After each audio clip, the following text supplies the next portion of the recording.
Astrology जो है एक शास्त्र है, इसको बोलते हैं ज्योतिष शास्त्र, और ये हमारे श्रुति शास्त्रों का भाग है।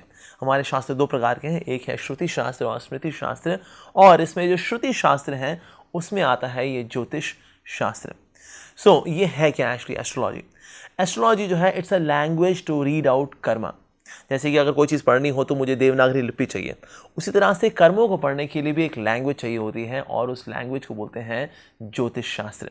तो ज्योतिष शास्त्र से हम कर्मों का लेखा जोखा पढ़ सकते हैं। ज्योतिष जो है ये एक PDF फाइल की तरह है। ज्योतिष के माध्यम से हम किसी व्यक्ति के कर्मों को पढ़ सकते हैं, जान सकते हैं क्या होने वाला है, क्या नहीं होने वाला है, व्यक्ति का स्वभाव क्या होगा। जैसे अक्सर लोग मैरिज के लिए ज्योतिष को रेफर करते हैं, मेरे होने वाले स्पाउस का या आगे जो बच्चे हैं उनका नेचर क्या होगा, और उस तरह से उनको ट्रेनिंग दी जा सके, उनसे डीलिंग्स की जा। ज्योतिष शास्त्र जो है ये एक PDF फाइल की तरह है जिसमें हम कर्मों का लेखा जोखा पढ़ सकते हैं। फॉर एग्जाम्पल, किसी के ऊपर अगर 19 साल की शनि की महादशा आती है और उसका बहुत ही बुरा समय है, तो ये शनि नहीं है जो कि उसको दुख दे रहा है, ये उसके बुरे कर्मों के फल हैं जो कि आज शनि रूप में उसके जीवन में आए, और ये 19 साल उसके फ्रस्ट्रेशन में, डिप्रेशन में बीतने वाले हैं, डार्कनेस में बीतने वाले हैं।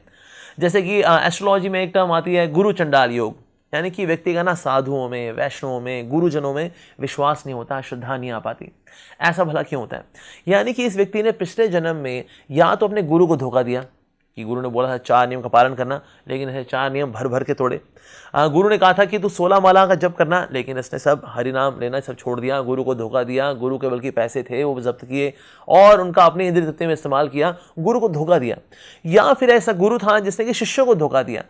तो ऐसे कर्म करने पर कार्मिक रिएक्शन ये मिलता है कि इस व्यक्ति के जीवन में आएगा गुरु चंडाल योग, यानी कि जो गुरु और शिष्य का जो रिलेशनशिप है उसका फायदा, उसका लाभ ये व्यक्ति अगले जन्म में उठा नहीं पाएगा। तो जब हम भगवान की शरण में जाते हैं, विनम्र होते हैं, तो ऐसी भावना को देख करके जो हमारे ऊपर एस्ट्रोलॉजी के पॉइंट ऑफ व्यू से जो बैड इफेक्ट्स आ रहे हैं ये अपने आप मिटिगेट होने शुरू हो जाते हैं।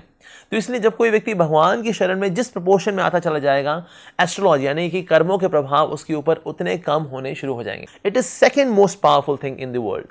और भगवान श्री कृष्ण की कृपा से हम अपने जो एस्ट्रोलॉजिकल बाइंडिंग्स हैं, हमारी कार्मिक बाइंडिंग्स हैं, इसके परे जा सकते हैं।